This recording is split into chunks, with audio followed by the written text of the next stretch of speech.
This past winter, the United States dollar was doing very well. It almost caught the euro. The euro was worth $1.02. And as an American who just moved to Portugal, man, that was great. I had a much cheaper cost of living, and I still do to some extent. But yesterday, when the markets closed, the euro was $1.14. Obviously, that didn't happen in one day. If it did, there would be mass hysteria. But the bulk of that happened in the past 2 weeks. So today I'm here to tell you, if you're an American like I am, this is probably not the time to move to Portugal, a European country, or most other countries. My name is Howie. This is Positively Portugal. Let's get into it. It took me nearly 3 years of hard work, putting in the overtime, to put myself in a position where I can move to Portugal. But it wasn't just those 3 years. Living abroad had been a dream of mine for over 25 years. So I don't like telling people, especially Americans, that you should not do it. But there's a caveat to that. I don't think the delay has to be all that long. You see, what's going on here is there's a pissing contest, this tariff war, this trade war, and most of it is between the United States and China.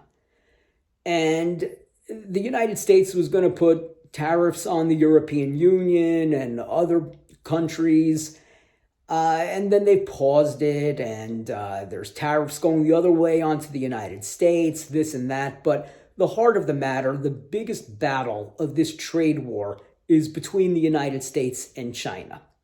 And not only has it affected the dollar, which has lost nearly 12% of its value, the Chinese yuan is way down as well. This is not something where it's isolated to just the American dollar falling into the toilet, albeit I believe it's temporary. Now, here's the reason I believe that this is temporary and that the dollar will recover. It's because the United States is the world's biggest consumer. It's the world's biggest buyer. China, as highly populated as they are, they cannot get into a trade war with the United States. And not only are they not going to come out unscathed, they're going to lose. You cannot have all those products just sitting there unsold. And you also cannot say that, well, someone else is going to snap up the products. Oh yeah? Who? The United States has a population of 340 million. Now, if you look at the European Union, the most populated country is Germany, and that's at 84 million. That's less than 1/4 of the population of the United States. So who is China going to sell to without the United States? Are they going to sell to Russia? Well, Russia has this little 3-year war going on right now, so they're not in a position to take over the bulk of what the United States was buying from China. And you see, the United States has such a big population and all the modern technology that they're in the position of not only are they the world's biggest consumer, but if they need to be, they can become the seller. They can become the manufacturer. So, yeah, the dollar is down against the euro, and it is affecting me greatly. I don't know how long I'm willing to wait this out. I think you could see results in maybe 2 weeks, especially if the United States and China come to some sort of an agreement. But it could go longer. This could be a 3-month process where the dollar is way down against the euro. Hell, maybe it could be a 6-month process. I fully believe that this is going to stabilize simply because it has to.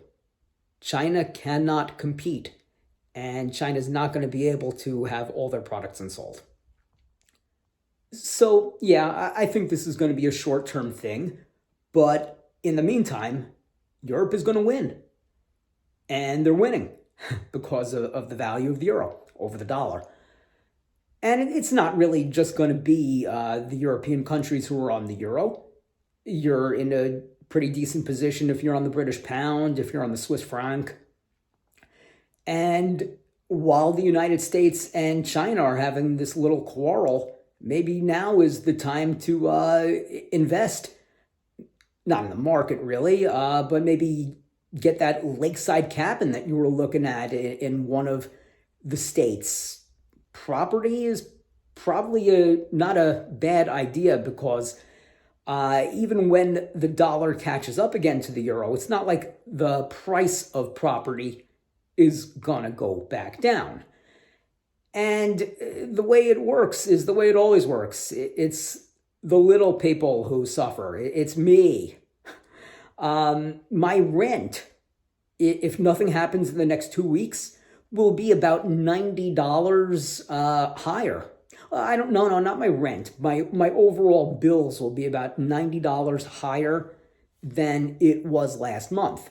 You're talking about rent, electricity, the water bill, my services like phone and internet.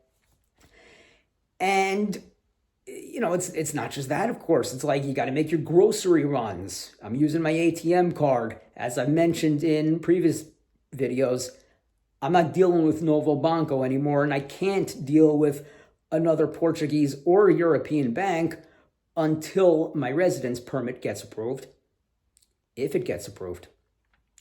So, yeah, this affects me greatly. And what I have to do is I have to cut back on my entertainment expenses. One of the staples of this channel since I moved to Portugal is going to other stadiums, not just the one in Guimarães, to just show what the Portuguese football experience is like within the town, a local bar, the actual game. But yeah, although my channel's monetized, it ain't making a whole heck of a lot of money. So that's where I'm going to make cuts. I wanted to go to Braga a few days ago. I was supposed to go. But, I decided the cost of the ticket, the cost of maybe a few beers before the game, and, of course, travel expenses. That thing, what at one point would have cost me around 30 euros in total. It would be about 35.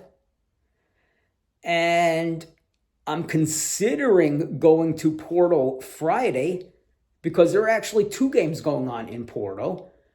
Porto is at home, and so is Rio Ave. Obviously, the preferred choice would be to see the Porto game because I really enjoy being in the Dragão, but I did want to see Rio Ave because I've never been to that stadium. I've never been to Vila do Conde, and you can get to Vila do Conde on the Porto Metro, but that's up in the air. We're going to see how the next couple of days play out. And although I think it'll be temporary, I'm not certain that it's going to be a quick temporary. So, again, I don't like telling people to not follow their dreams, but if you're American, for the next few weeks, the next few months, this probably isn't your time. And if I was in your position, and I'm grateful I'm already in Portugal, but if I was in your position, I would absolutely hold off a few months. So I just wanted to briefly talk about the economic state of things. And if you want more videos about moving to Portugal, the process of getting there, Portuguese football, anything Portugal related, please like the video, subscribe to the channel, hit the bell for notifications. Oh, and leave a comment as well. I want to thank you all for watching, and we'll be back here and hopefully with a more upbeat message.